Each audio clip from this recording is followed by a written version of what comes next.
मेरा मायका माँ से जुड़ा है मायका।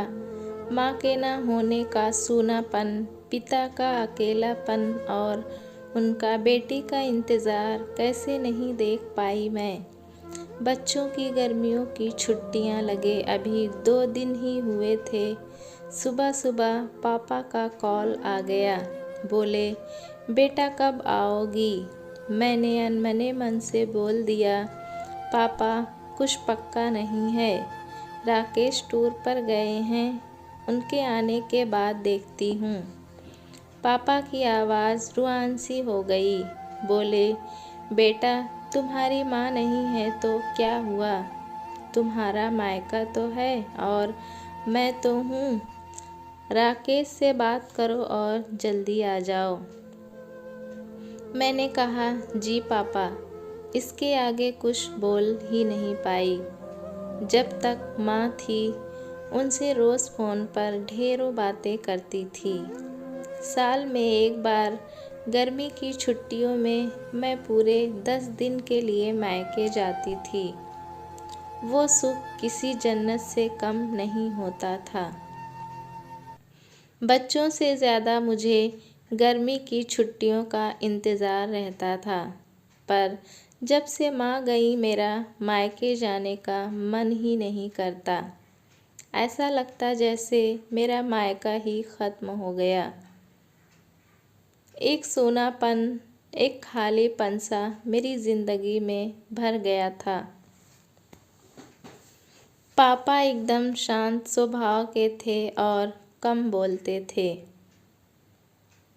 पर सबकी ज़रूरत का पूरा ध्यान रखते थे। ऐसा नहीं कि मैं पापा को प्यार नहीं करती थी, पर बचपन से मैं माँ के ज़्यादा करीब थी।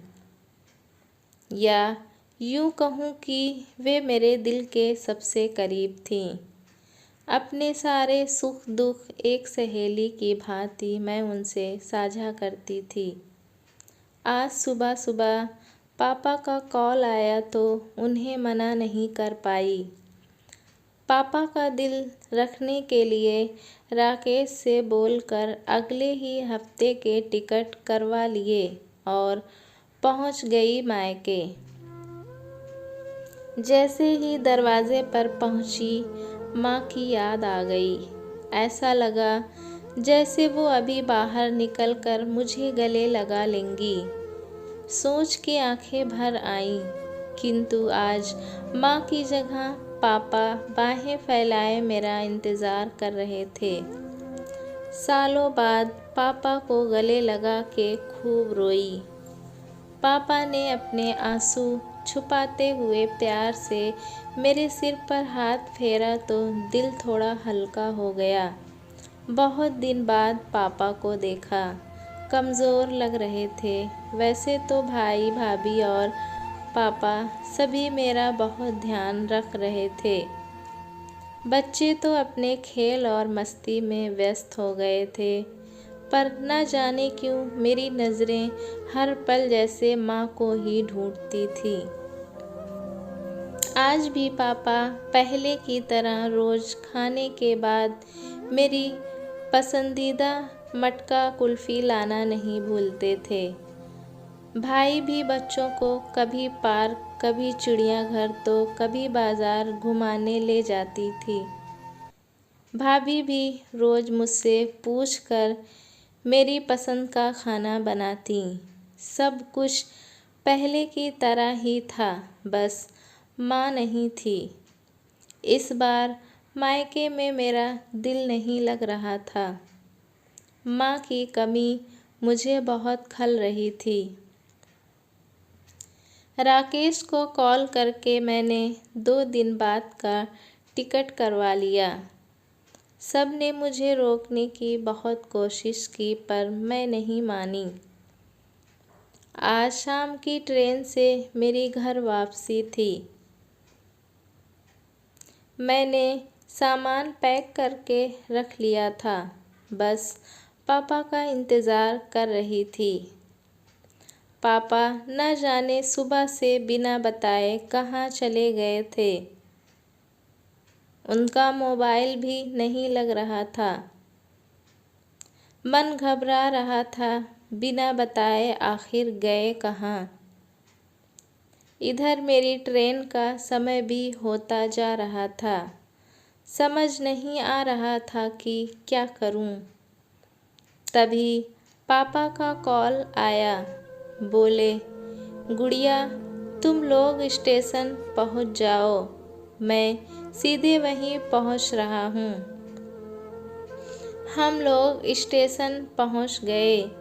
ट्रेन सही समय पर थी। पापा स्टेशन पर हमारा इंतज़ार कर रहे थे। उनके हाथ में एक बॉक्स था।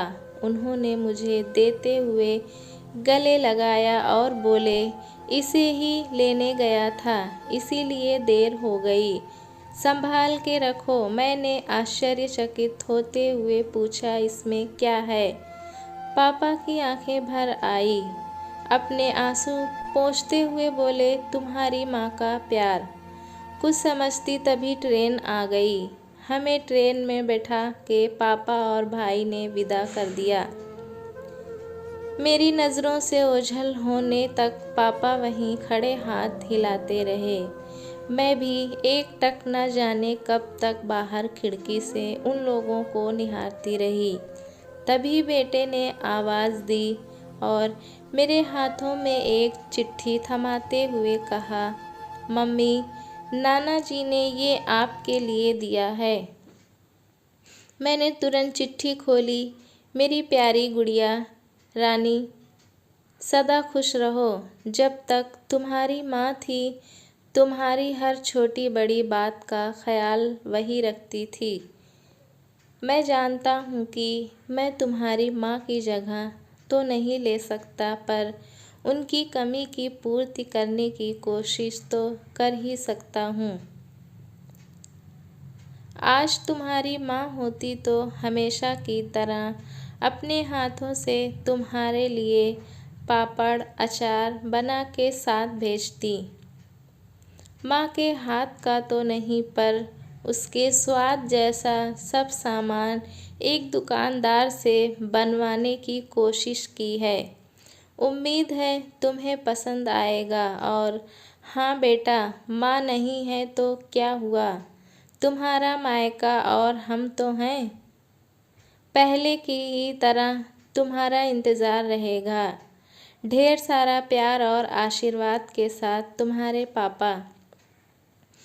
पत्र पढ़ते पढ़ते मेरी आँखों से आंसू बहने लगे। मेरे मुंह से निकला, आई लव यू पापा। मायके से घर आए 1 महीना बीत गया था। अब पापा से रोज़ एक बार कॉल करके मम्मी की तरह घंटों बातें करती थी। दोस्तों, कहानी कैसी लगी हमें कमेंट में ज़रूर बताएं। चैनल पे नए हैं तो एक लाइक और सब्सक्राइब करना ना भूलें।